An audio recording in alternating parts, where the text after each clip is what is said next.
Okay, Okay. got it. Now I'll start sharing my screen. Come on.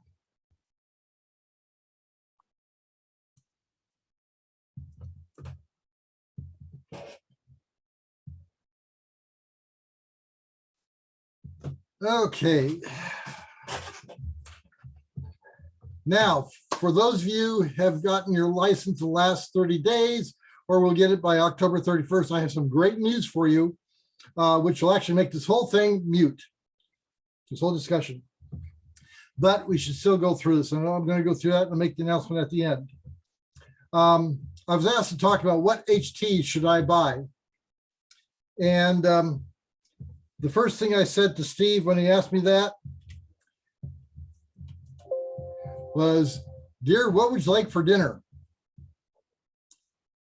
I complain because he was calling me dear, but that's okay. Yeah, well, my wife and I go through this ritual almost every day. We're empty nesters, and so, dear, what would you like for dinner? I don't know. What would you like for dinner? No, I asked you first. Well, I asked you too. So, and it goes back and forth. Someone once said that marriage is spending the rest of your life asking, what do you want for dinner? And when you say which HT should I buy, it's kind of like, well, what do you want for dinner? Because there are a lot of options. For example, if you Google handy talkies for sale, there's over 5.5 million entries in Google. If you look on eBay, there's over 31,000. Amazon has over 1,000 results for a walkie-talkie, because that's what it defaults to. And down at the bottom, you can see some of the things that show up when you Google. These are just at the top of the list.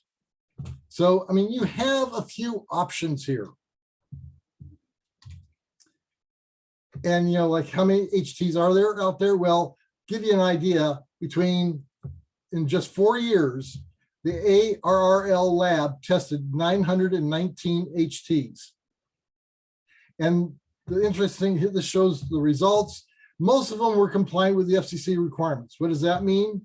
It means that they put out a signal that was within the technical specifications that the FCC requires under Part 97, which is what amateur radios operate under. There were a few that weren't.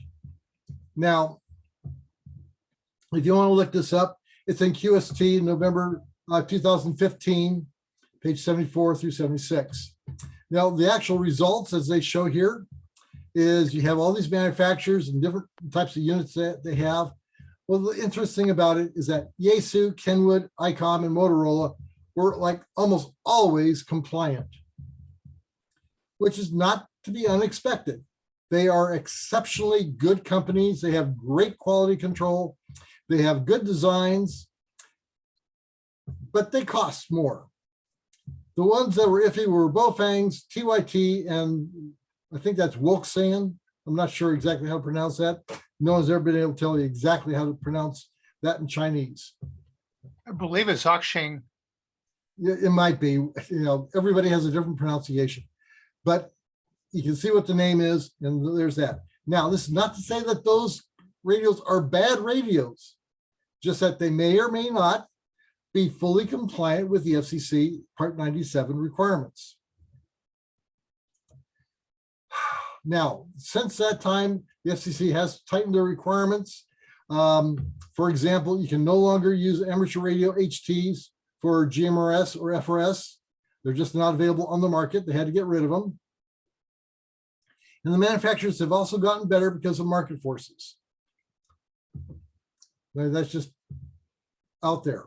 So again, which HT is the right one? Well, the question goes back to, how are you going to use your HT? Are you going to use it just for checking into nets? Or are you going to go on deployments? Are you going to go on a remote deployment to hilltops or out in the boondocks? Are you going to use it in town or in the city? Are you going to use it in your vehicle? Or are you going to get your license, get your HT, and then put it in the closet? And I know people who've done just exactly that.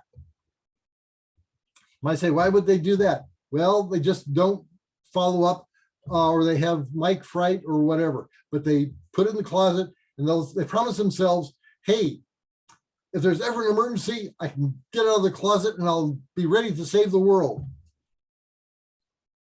Not very likely, but that's how they convince themselves. The other question is, how long are you going to use your HT? And by this, I mean, hey, are you going to use it, maybe once in a blue moon? Or are you going to use it for just 5-10 minutes a day? Or are you going to be out there with it on your hip and using it every day, 24/7, for days on end? All that goes into some of the things you have to consider when you decide to pick what HT you're going to use. And then the last one is, what environment are you going to use it? Are you going to use it out in the weather where it's raining and snowing, where it's going to be exposed to water? Is it something that you're like, as I have later on in the presentation, are you a klutz? Are you the type of person that, if they have their iPhone or whatnot, you drop it in the toilet, or you drop it on the ground, or you drop it over the balcony? There are some radios that you can do that with and they'll still function. There are other ones that if you do that, they're toast. So these are all factors that you have to consider. How are you going to use your radio? And so, because that drives what features you will require. For example, how many channels are you going to have? I have some HTs which have 18 channels. That's all I can program in them. I have others I can program 100 or 120 channels into. I use them differently. I use them for different purposes. And the question is, what bands are you going to use? Most everyone is going to use 2 meters or 70 centimeters, but there's also 1.25 meters. I know here in Spokane, we don't use that one very often, but you might go someplace where they do. But 2 meters, you should definitely have, and 70 centimeters also you should have. Does your radio receive on just one channel at a time or on 2 channels? Sometimes when you're out on a deployment, you might have to be using one channel to transmit on and listen to for one net, but you might have another net going on that you also have to listen to. So dual channel receive can be very useful. Another question is, what accessories come with your radio? Or what accessories will you need to use your radio? And we'll talk about that more later. Another important consideration is, how hard is it to program your radio? Somehow, when you get your radio, first off, it is not going to have all the repeaters in your area programmed into it, unless you get it from a friend. So you're going to have to program your radio. Every radio can be programmed through its keypad by hand, basically. Most radios can be programmed using a computer. Let me tell you that doing it by hand is painful. You should know how to do it, because if you're out in the field and all of a sudden you have a change, you can make the change in your radio. But most of the time, you want to be able to do it by a computer, and I'll talk about why you do that and how you can do that, so it helps you in almost any situation you're in. Do you need the radio to be a cross-band repeater? Now, what is this? What's a cross-band repeater? It is a radio that will receive like a VHF message or frequency and then rebroadcast it or repeats it on a UHF, or receives UHF and repeats on VHF. Not all radios can do this. It's not used very often, but when it is used, it's really necessary, because you might be dealing with people who only have like a UHF radio, and they've got to talk to someone who's on VHF. This is a way of being able to do that. I've got radios that can be a crossband repeater. I actually have 2 of them. I have one in my truck and I have one in my trailer. So I can do crossband repeat if I need to. Do you need it to be waterproof? Remember how I was saying, are you the type of person that drops your cell phone in the toilet or in the pool? And then the last one is, hey, do you need a radio which is analog or digital? We'll talk some more about what that means. Any questions on any of this?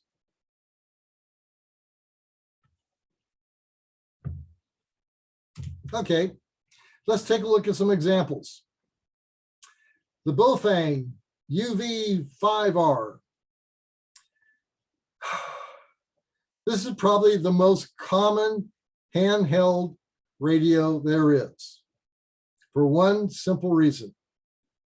It is probably the cheapest radio that's out there. This particular one, this is available on Amazon for $41 plus tax and shipping. You get the radio, you get the charger station, you get an extra battery, you get a headset, and you get an external microphone, and you get the charging or the programming cable. It's a great buy. It gives you almost everything you could possibly need all in one package. You can get just the radio without the extra battery or the accessories for $22. This is available for almost anybody because, again, it's one of the cheapest. What's the downside? What do you think? It's back there. Remember, the Bofangs were the ones that weren't quite, they were iffy, whether they are compliant or not. Well, yes, this may or may not be the best radio on the market. It may not have the best transmission characteristics, but it will be functional. This is just one example. And here you have sort of a mid-range, the ICOM ICV 80 Sport. And there are actually several in this type of radio, what they offer. It's a rugged radio. That means that it resists water and dirt. It's a compact. It's about the same size as the UV5R. All these will put out about 5 watts maximum. But this one right here is $80 plus tax and shipping. And it doesn't come with a rechargeable battery or a charger, but you can buy those extra. And one of the things you need to understand about ham radio is that sometimes the initial radio purchase is like just the beginning. There's all these little things that would be really nice to have, but you got to pay extra. This one is set up so that you use AA batteries, 6 of them at a time. So you're going to need to have a lot of AA batteries available. But because it's an ICOM, they've got a lot of accessories, and you see those below the radio. Everything from headsets to rechargeable batteries to battery chargers, better antennas, and everything else for it. So Frank, Yes, do you know, can you use rechargeable AA batteries in this? I believe you can. Okay, I don't so know that will if be it's like one you- way of getting around the rechargeability. Oh yeah, there's a, put it this way, this is a radio that's got lots of flexibility. You can use rechargeable batteries in it. You can use AA's. You know, you can get an actual battery pack that fits in it, like for the UV5R, and go to town with that. Okay, thank you. You're not tied into just one particular way of doing this. And that's There is there is a downside to that. Most rechargeable batteries don't put out quite as much power as the non-rechargeable ones. So you might take a little bit of hit on the transmit side if you're using high power. yeah, they won't last as long. That's what he's saying. Oh, well, that definitely won't last as long, but they might not put out the full power of the HT because they don't have quite as much juice there. So they might be, normally like a AA battery will have like 1.6 volts, and the rechargeable ones may only go to 1.5 or 1.55 Or lower. or lower as they get older. Yeah. I mean, I don't want to get into a discussion of rechargeable batteries here because this is supposed to be about the radios. But yes, rechargeable batteries have their pros and cons. So we'll do that. Then let's take a look at a really nice radio, the Yaesu FT60R. Dual band, 2 meters and 70 centimeters, 5 watts, which is typical for handhelds.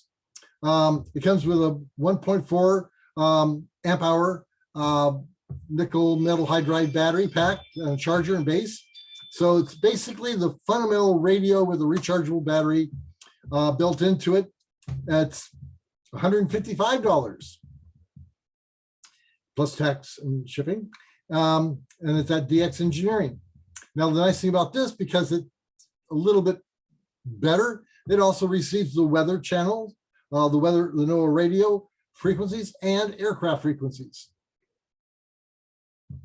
Now, you may not care about those, or you may care about those, but there's options here. Remember, there's literally 1,000 HT models out there.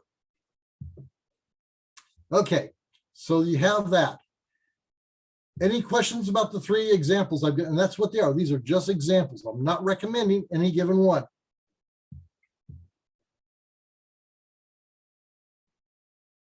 All right, let's talk about digital radios. There are 2 basic types of digital radios, DMR and D-Star. And think of it as VHF versus Betamax. You want to go back in history. They both, VHF and Betamax both allowed you to see movies on from compact discs, but they weren't compatible. DMR and D-Star are not compatible, but they're standards. Yaesu, for example, loves D-Star because they're a Japanese firm, and it was developed by the Japan American or Amateur Radio League. DMR is sort of an American standard, but they made it international. And the thing about digital radios is that if you receive the signal at all, the quality of it will be clear because it's digital. And that means that it's all zeros and ones. So if you receive the message, it's going to be clear. But if you can't receive that message, if you can't separate the zeros from the ones, then you're not going to hear anything. With analog radio, it will gradually degrade as the signal gets weaker. Now, the nice thing is that most digital radios also do analog. So they're backward compatible, think of it that way. Now, the thing about digital radio is that not everybody has them. Not everybody uses them. So again, you have to know who you're going to be communicating with. For example, here in Spokane County, where I am, I know that there's at least one DMR repeater in the area, or gateway. I think they call them nodes. Unfortunately, I can't reach it from where I am. And let me see where I have it.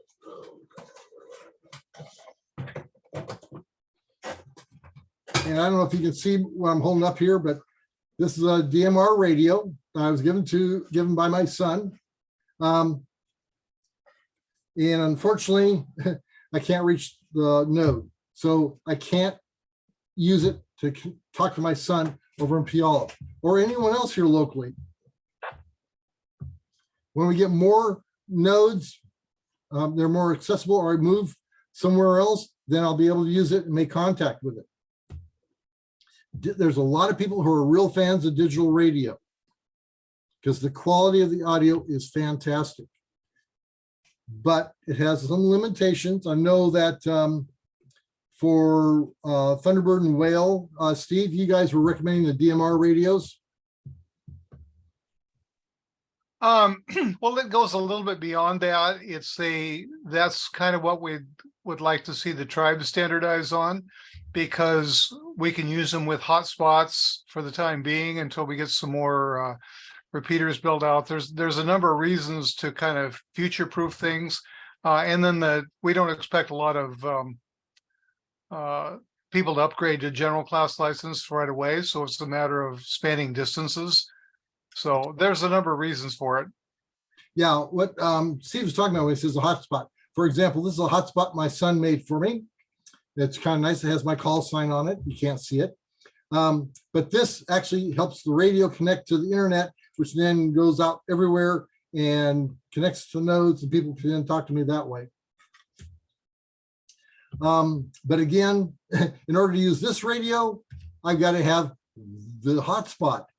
And so the costs start adding up. That's digital radio. Okay, here's an example of a DMR radio, Radio Oddity. They're rather famous for that. The nice thing about digital radios is sometimes they have really nice features. For example, I have here in red GPS APRS. That means that this radio can tell someone else where you're located. That's what the APRS is. It's I would say automatic packet reporting system.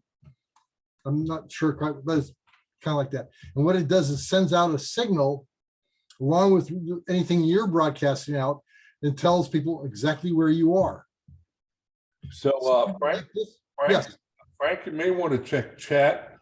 Kathy was asking a question about if if many DMR radios also do analog, why would you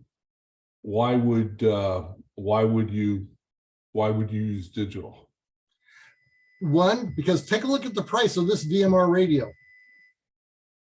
It's $170 plus tax and shipping. I could buy the Bofang for $41 and I get all the other accessories.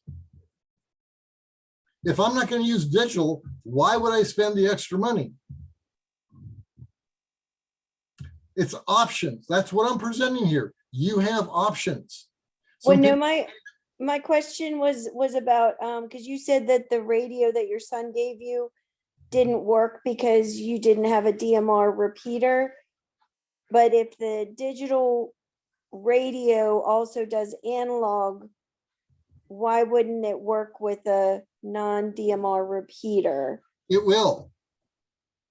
Don't miss. I'm sorry if I can to make it clear. Yes, this can be used with analog repeaters. Now, this particular one, since my son, the reason he passed it on to me is because it's just a single mode. It's UHF radio, not a VHF UHF, not a dual band. I get a lot of my son's casts off. But there's no reason why you can't get a digital radio. If Frank, you Frank, I'd like to explain a little bit different way to Kathy, because I know what she's asking there. And I think your son probably gave that to you so you two could communicate on UHF or VHF across the state, because he's in a different part of the state. And we got this big mountain range in between. Yep. And so he can't, Kathy, he can't do it on a regular repeater on UHF, VHF. So the digital mode, if they are both within range of a digital repeater, then those things are on a network and they link up so you can actually talk to them. So I've got a couple different digital radios. They definitely will do analog. They definitely do them very, very well.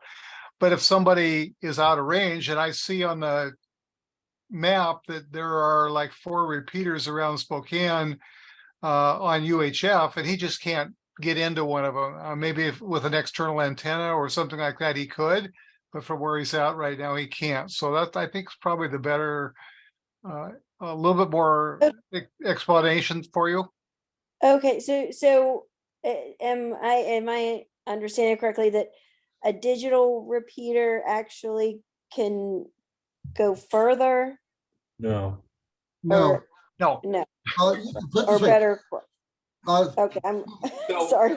I think VHF and UHF are still line of sight modes of communication.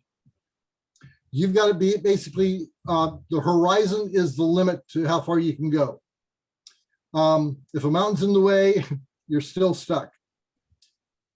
The reason why this radio can talk to my son, if it can reach a node or a hotspot, is because that node or hotspot is connected to the internet. And the internet is then other nodes or hotspots are connected to it as well. And so that is how you can communicate with them. If without the internet, the DMR is only going to be a local radio. Well, that's true for analog too. I think in my mind, the difference is that there's an awful lot of analog repeaters out there that are just standalone. They've been developed a long time ago, many times before the internet, and they may not have internet connectivity. For DMR and D-Star repeaters, a significant percentage of those are hooked together through some kind of internetwork. So it's very, very common of being able to connect two DMR repeaters together. You can do that for analog too.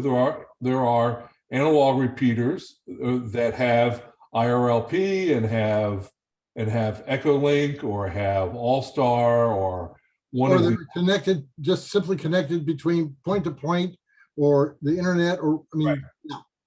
in which case you can do it on analog too. It's just that it's a greater percentage of DMR and D-Star repeaters will be internet connected. And there's a lot of analog repeaters that are not internet connected.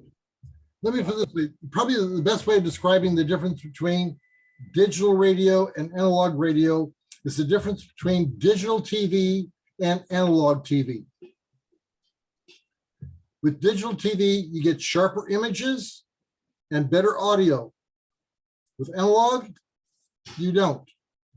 But it's cheaper technology because it's an older technology, and a lot of people have it. But for example, the TV industry has actually gone over to digital because it does give you better quality of signals. So anyhow, but again, this is just an option. I'm not saying that it's better or worse, but it's an option.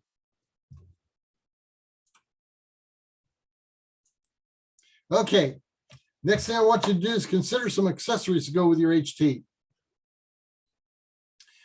One of the first things I do is I get a headset for the HT. This is where you have the headphones and a microphone. It makes it a lot easier to use in the field because you can have wind noise, you can have crowd noise or whatever around you, and it just makes it easier to hear and use the radio. The other thing you can do is get extra batteries. For my favorite HT that I use, I have it has a rechargeable battery in it, and I have a spare rechargeable battery that I can replace it with. I also have a case where I can put AA batteries into it and use that to run the radio. And the reason why I have so many options for that is because I'm into emergency communications. And if I'm out in the field, I can't let a dead battery stop me. You want to have a vehicle charging adapter.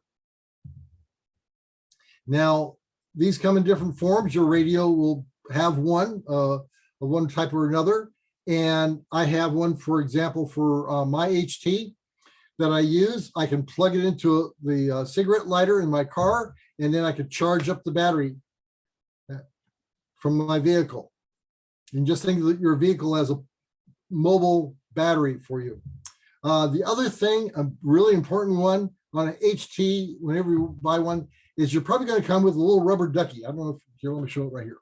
If you look at the video right there, you see a antenna right there. That's the antenna. That is a very poor antenna. You can get better antennas, and you just remove this antenna and buy a new one and put that on there, and you'll do a lot better with your HT.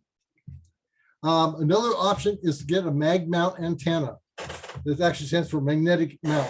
And what you have there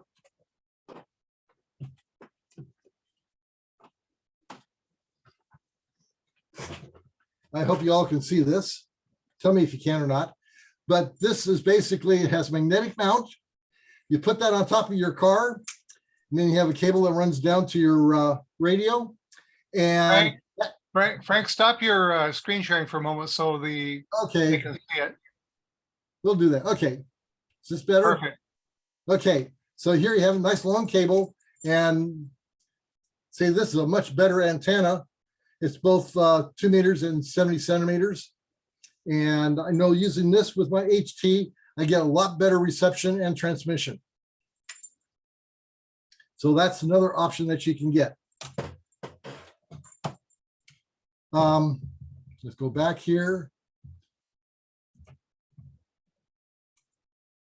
Okay, an SMA to UHF adapter.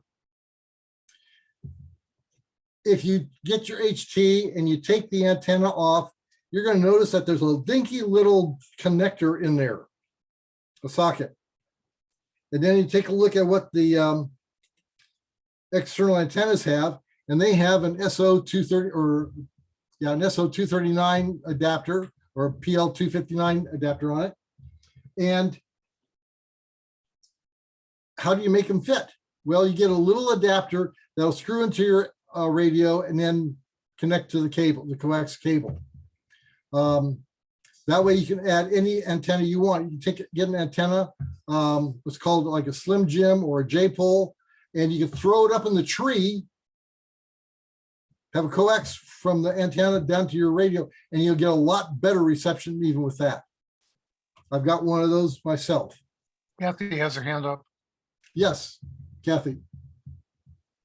Okay, it's actually Okay, Steve. well, it's not Kathy, it's Steve, but that's cool. Okay, that's I- fine. No, Okay, it's same. Steve same- has same- Kathy's hand up. Yeah, she's holding the computer. So question is, like, I know like with the, I'm just gonna use the example, the CB radios, the antennas they had were those, they had the ones that could go through the glass. Are those pretty much the same, or do they Yeah. have those? They have that type for amateur radio too. Oh, The cool. mount is probably more common, and it's easier to mount, and so whatever. Put it this way, when you get into it, antennas are entirely different, separate field. Don't think that, hey, just because you get your HT, that you're stuck with the little thing that's stuck on the radio. That's what I'm trying to get across here. In fact, when I first got into amateur radio, all I had was an HT. One of the first things I did was get the SMA to UHF adapter, got some coax, and I made a J-pole antenna for myself. And I stuck it up on a mast, and which I attached to my patio roof, and it doubled the range and the capability of receiving and transmitting messages just with my HT. So that it gives you more flexibility. Do you have to have that? No, these are accessories. You can use your HT the way you buy it and so on, but it'll make life better if you have these things. Now, the programming cable and software, I'll talk about that a little bit more, but yes, you do want to get one of these. And then the carrying case. And now when I say carrying case, I don't mean something that you put this in and you carry it around with you, but like they all come with a little belt clip. They break. Don't ask me how I know that. I also know some people who buy a vest that you put on and then you take the radios and they have little pockets that are just made to hold the radios. You can do a lot of different things with your radio for carrying it. So you aren't always having to have it in your hand. We're trying to put it on your belt because sometimes you don't get it quite on there right, it falls off, and then you run over it with your truck. Just saying, not that that ever happened to me. Okay, any questions about any of the accessories I've talked here?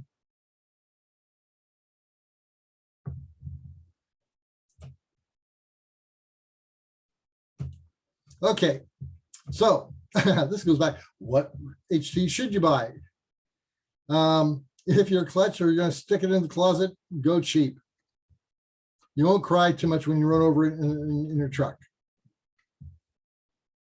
Or you can do what my son Richard said. He says, buy the most expensive HT you can find, lord it over those that buy those cheap Chinese knockoffs, knowing you have the superior technology. That was facetious, by the way. But that's what some people do. Radio is another way of showing their superiority to other people because they buy the absolute best because it was the most expensive. That may be true, but you may not need it. And then, so what you need to do is you need to do some research. You need to think about what you're going to do with your radio, how you're going to use it. And then if someone gives you a radio, accept it, even if it isn't the perfect radio, because it's a way of getting started. I might add that every HT I have, and I'm trying to count here. I think I have like 10 HTs. I've had more, but I keep giving them away. And it's one of those things that, they're good enough for what I need to use. So I haven't bothered to upgrade any of my HTs because when I do need to upgrade, I generally go to something else. So consider all the ways you're going to use your HT. Then find a radio that will do what you need it to do. And at that point, kind of like the last thing you probably should do is consider cost. But I know that there's a lot of people that buying a $170 radio is just out of the budget.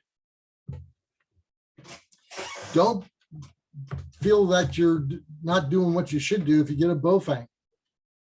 Bofangs can work. They do work. A lot of people use them. Probably I know more people use Bofangs than any other brand of radio for HTs. Again, because they can afford them and they do the job. Now, let's say you've picked your HT. Now what do? When they come out of the box, they're basically a brick. So what you have to do is you have to program your HT. And you can do it in various different ways. One, you can do it by hand, as I said before. You have a keypad and you do it through that and everything else. I'll give you an example of that. The manufacturer probably sells or provides software and a cable. For example, the picture showing the Bofang UV5R, that the kit that sold the whole kit, it had the programming cable. You plug it into the USB port of your computer, plug the other jack into the radio, and you can download what's on the radio, and then you can upload what you want. And I'll show you an example of that. There's a company called RT Systems. They develop software and a cable for a lot of radios, probably more radios than anyone else, but they charge generally $49 for the software and the cable for one radio. And then there's Chirp. Chirp is free, and it allows you to program radios, probably almost as many radios as RT Systems. You still need to get a cable, and that's going to be somewhere between $20 and $30 if it doesn't come with the radio. But Chirp allows you to program almost any radio that you're going to get. Now, you also might be wondering, well, where do I get the information I need to program the radio? Repeaterbook.com. That is a website that people voluntarily put the information about their repeaters on that website. And you can go there and you can search it for the repeaters in your area, whether they're 2 meters, 70 centimeter, or whatever you want. And then you can download that information and then you can program it into your computer. For those of you who deal with Aries, every Aries should have what's called an ICS 217. What this is a list of the frequencies that they expect to use. And it should be every frequency they expect to use, both simplex and repeaters. as a rule of thumb, since I'm in Aries, I take my Aries ICS 217 for VHF and UHF, and I program everything that's in there into my radios. Every radio has exactly the same information. So if I'm using an HT, or I'm using my QYT KT8900, or my TYT TH9800, or my Yaesu, I know exactly what channel I need to turn to listen to the Aries repeater, or to the Cabrera repeater, or to the Cars repeater, and so on. And generally that information is available to anyone who asks for it. So now here's my pitch of why you want to do this with a computer. This right here, you have 14 steps to manually program a single repeater channel in a Bofang. Now imagine that you're going to do this for, let's say you're on the west side of Washington State, where they have a lot of repeaters, or even here in Spokane, where they have a lot of repeaters. You're going to really have sore fingers by the time you get done programming your radio by hand. I don't recommend it. I recommend knowing how to do it, because if you're out in the field and you accidentally delete a channel, not that that's ever happened to me, you want to be able to correct it. Now, if you got a computer, this is an example with Chirp. It looks like a spreadsheet, because essentially it is. But it's a customized spreadsheet that allows you to talk to your computer, or to your computer to talk to your radio. And so you go in there and you see that the very first channel, channel 0, because that's what it is on Bofangs, is 162.4, and that is a weather channel that we have here locally. And then I go down through and you see that the next one is a repeater channel, and the next one, and the next one, and the next one goes on down, and then you get down to like number 9, and oh, that's a simplex channel. So it's number 10. No, I take that back. Those are not simplex channels. I didn't show a simplex channel in here. It wouldn't have the duplex or the offset or anything like that. But this makes it real easy. And then you just tell it, upload it to my radio, and bingo, you're done. You've got them all done. Okay, questions or comments? Or I can also go get some samples and show them to you.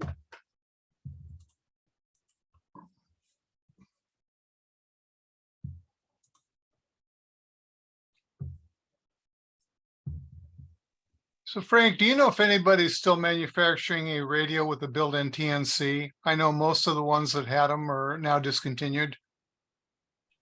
I didn't do any research on that question, but they may.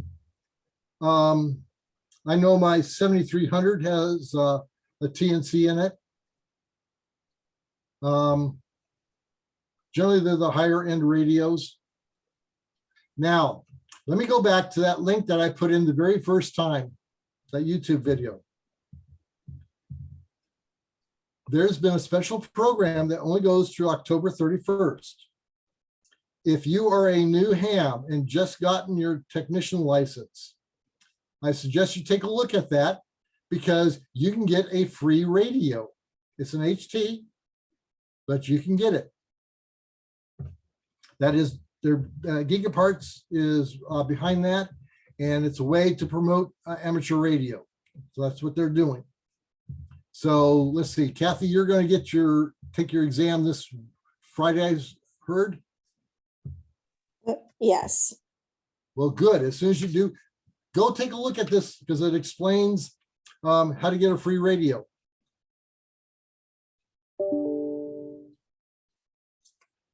And the nice thing about it, free radios are free. Do you know anything about that particular radio? I think it's a new design. Frank, as near as I can tell, it looks like a TYT with a rebranded. It might be.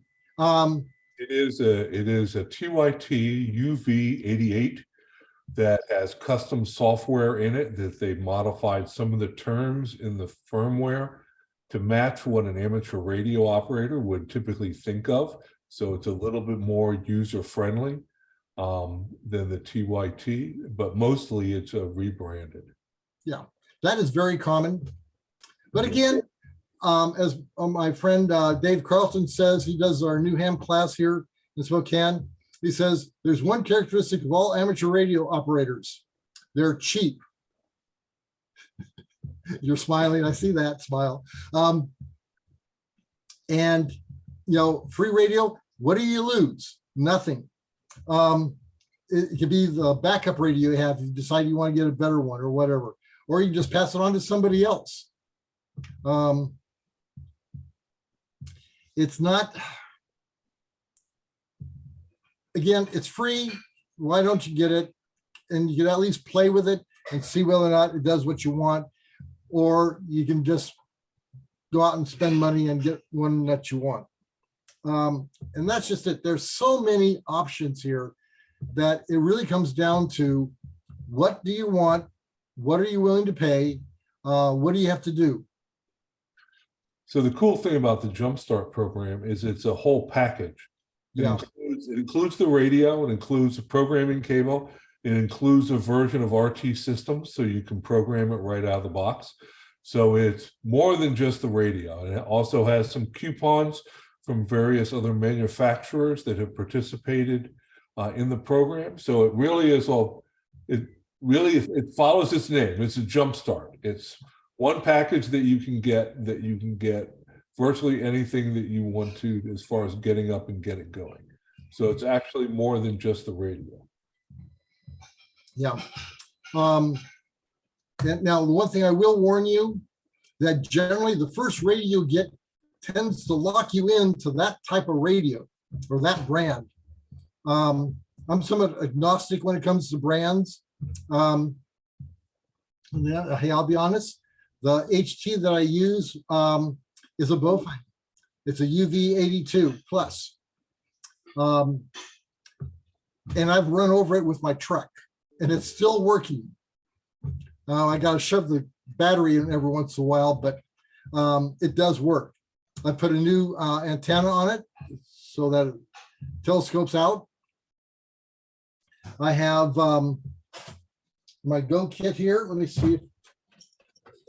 Let's see. This, by the way, is my short-term Go kit.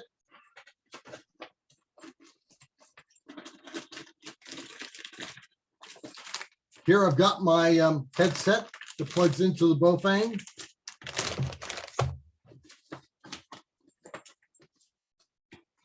And of course, you always have a high visibility vest.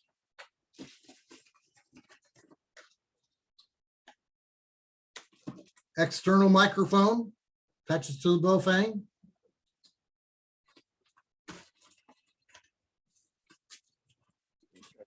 Are the headphones just a regular headphone jack, or is it a special headphone? It's a special head. Here, let me show you. The Bowfang requires a 2-jack connector.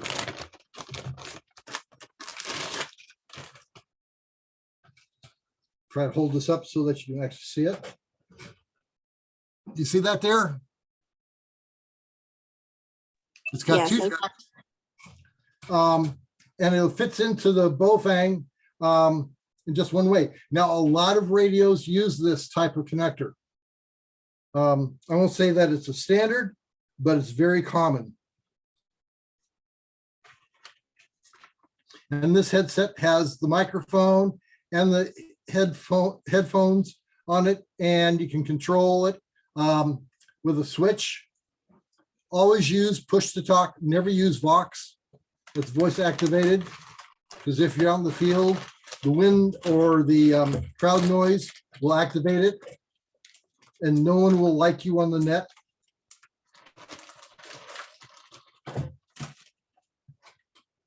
So,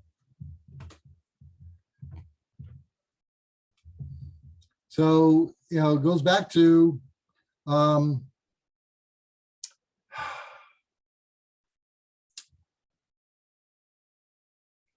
like I said, asking the question, which HT should I buy, is like asking your spouse, what do you want for dinner? So the other thing one might consider is the local radio club. A lot of times they will have loaner equipment, or individual hams will have stuff. You see something you like, you might want to buy. You might be able to borrow it from somebody to try it out first. That actually is a good way of not spending money on the wrong thing. Oh, the other thing is, used equipment is always an option. Now, the one thing I will say, that buying used equipment may mean that what you're doing is you're buying someone else's problem. But eBay is a great source for equipment. But again, it's, buyer beware. Any questions?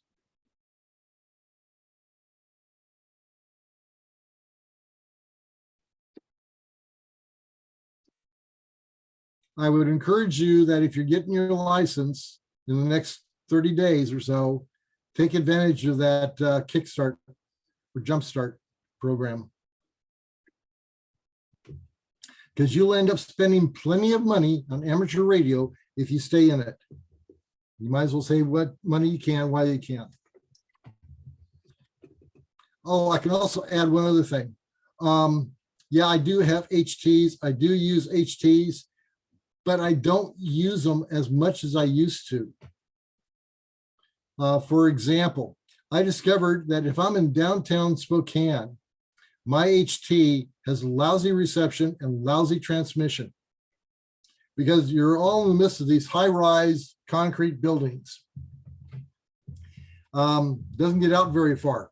So I have actually gone to a mobile base with a J pole, which I can put up on a paint stick that's 31 feet or 21 feet high. And I have a portable battery pack that I use with it. And that allows me to get out with 35 watts. A lot better reception and transmission. So I have a question about for our RV. Should we just have an HT in there, or should we have one mounted, a mobile radio mounted? Okay. Answer Again, yes. it goes back to, what do you need to do, or what do you need it for? I would say that in an RV, for example, I've got a 16-foot trailer, which I've actually configured for deployments. In that trailer, I have an HF transceiver. I have a quad band that's 70 centimeters, 2 meters, 6 meters, 10 meters transceiver. And I have a dual band VHF, UHF transceiver. And I actually have another dual band, which I may be putting in there. I have those because, one, I have a mast, I can put up an antenna, and I can get out a lot farther and a lot better. I can also use it for sending email through WinLink, which I can't. You can do that with an HT, but you're going to beat it up real fast. So it goes back to, for example, if you're an RV and you're running around the country and whatnot, I would suggest that you go and buy a mobile unit that's got at least a dual band, probably 50 watts, and make yourself a J pole and antenna, which is really easy to do, and have it, stick it up on a mast every time you stop, and you're going to be good to go. You're going to be able to communicate with almost anyone that you need to with that type of rig. All right, thank you. No, how about Oh wait, I'm sorry. Steve's asking about, what about using it while you're driving? Can you do that with it? Yes, Radio? you can. You just have to make sure that your antenna is not going to get broken off. Again, Don't ask me how I would think of that. I had some very nice quad band antennas on my truck. They stuck up about 5 feet. And when you go in the garage, they have those bars across them saying, you know, it's going to be only 7 feet tall or whatnot. And the antenna didn't survive. But that's one thing you have to consider. On the other hand, I now have a little antenna on my truck that's about, well, about the size of this mag mount one here I showed, like this one right here, that long. And that's quite good. It works just fine. Would a bigger one be better? Yes, but what I've got is adequate.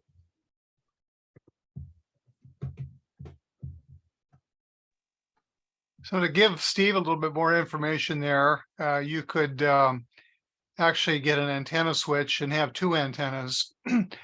One that would be that mount that you could put up at an RV park or something like that, and then take it down afterward.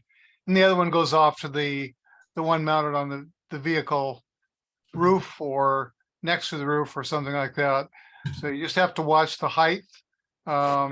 You could also get one of the antennas that would fold over automatically if you want. There's a lot of different options out there. I tend to use Let's see if it's something like this. This is the antenna switch. Connect this one to the radio. This could be connected to 3 antennas. Or you can connect 3 radios and 1 antenna.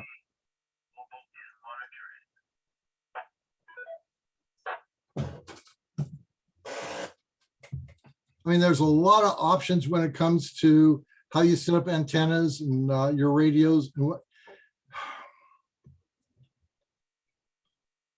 Yeah, it's just, you got lots of options. Okay, I think we have a lot to think about. We'll be learning stuff every week. And the thing to do is to, you know, take your time, take a deep breath, get that free radio, first of all, please just get the free radio. And you can start using that. And then you'll find out what its shortcomings are and what else you want to do. But you get that because, hey, if you know, if worse comes to worse, you can throw it away, and what have you lost? Nothing. The other thing that you want to do when you're using a radio and mobile unit is to make sure that whatever state you're driving in has no prohibitions against using the radio while you're driving. Some do, and so you got to watch out for that. Yeah, I haven't come across any states that actually have that prohibition. I know here in Washington, there's a prohibition against using your cell phone while you're driving. It has to be hands-free, but they have an exception for amateur radio. Yeah, check California. I think they were the ones that were pretty strict on it. But I don't know about East Coast for you, Kathy. Yeah, I know handheld devices, so I'm guessing that would fall under that.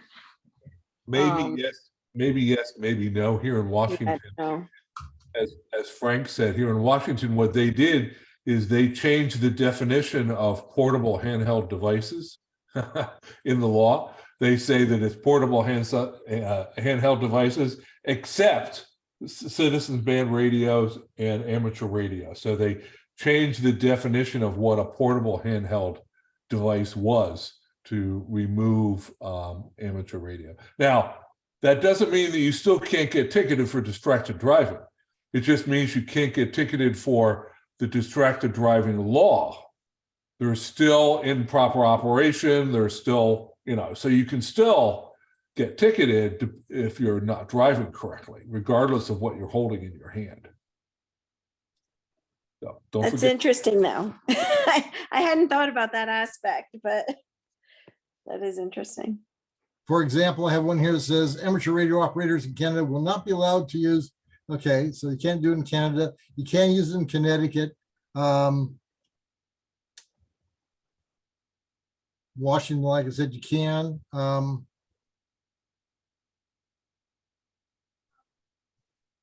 In the UK, you can't.